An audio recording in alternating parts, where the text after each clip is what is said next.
Hello, everybody. This is Maxine Taylor, and I am here with Taurus, your beautiful forecast for the month of June. I can't wait to share it with you.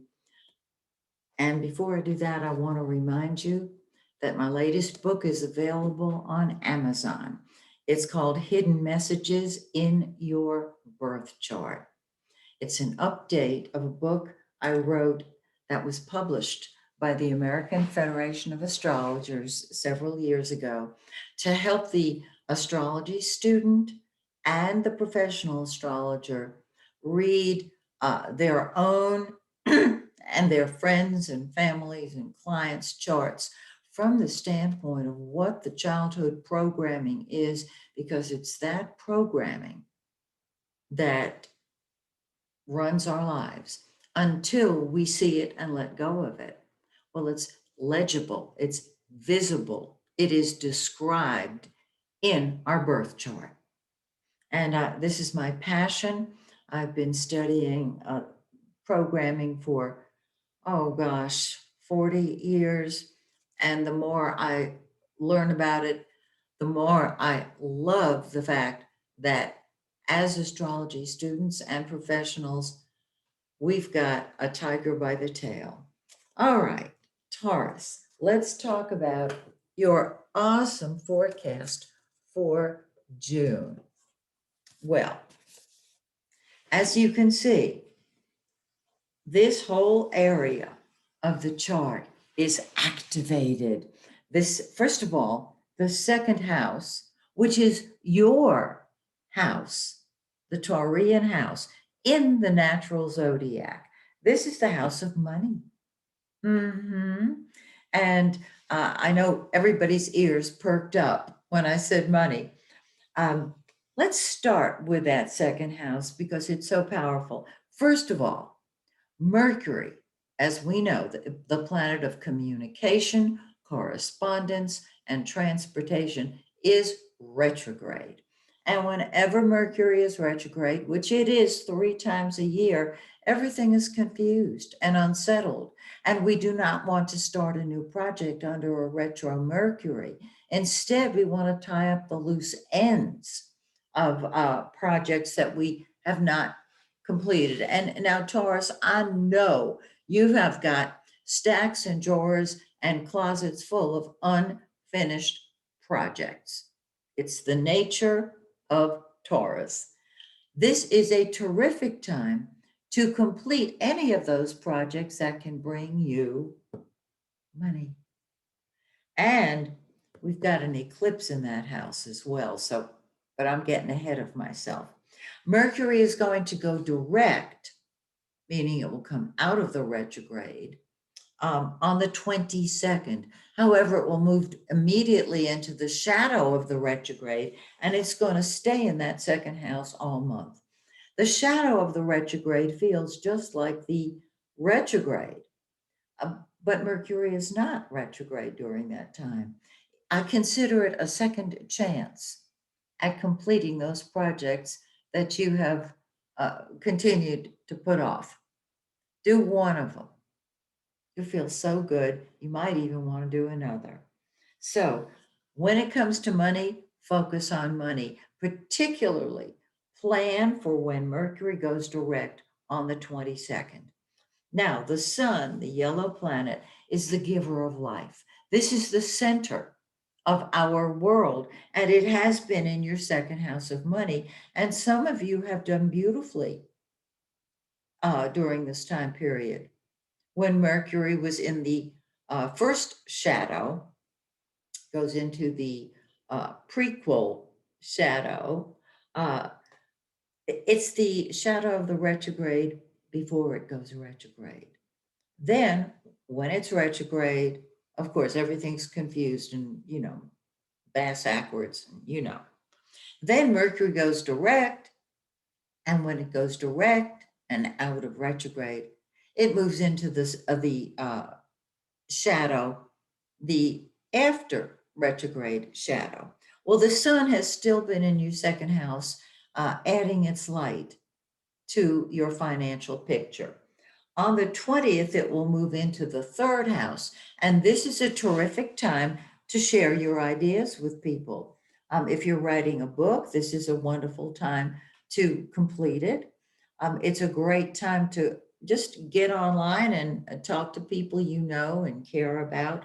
So your communication skills will increase after the 20th. Venus, the pink planet, is money. It is the ruler of your sign, Taurus. It's been in the second house, which is your house of money. And this means that you should have been able to create money for the past month. On the second, it moves out of the second house and into the third. And your whole outlook is more loving and positive and optimistic. Don't you love it? And you're thinking about how can I create more money because Venus rules money and beauty. It's just win-win all around. Okay, Venus is going to stay in your third house. And so you're going to love visiting with people, talking with people, sharing ideas with people until the 27th when it moves into the fourth house of home, family, and real estate. Now, Mercury will be direct by then. So if there are any beautification projects that you want to start that involve your home, when Venus enters your fourth house, I would do it. That's a wonderful time to start. Okay. Venus in the second house, as I said, you're thinking beautiful thoughts, loving thoughts. Mars, action, energy, very different than Venus. Shoot from the hip, tell it like it is, Mars. It has been in your third house, and you have been more blunt and more direct uh, since it's been in that third house. When Venus enters the third house, it softens your delivery. Okay?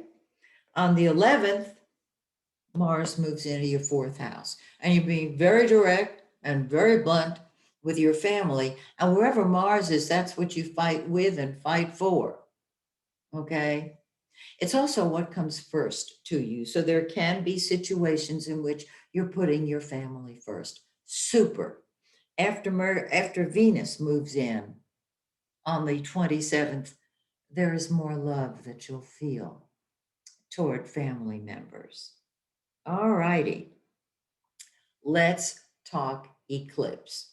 We have a new moon, which is a solar eclipse on June 10th. It's in 19 Gemini 47. On the new moon, everything starts moving forward.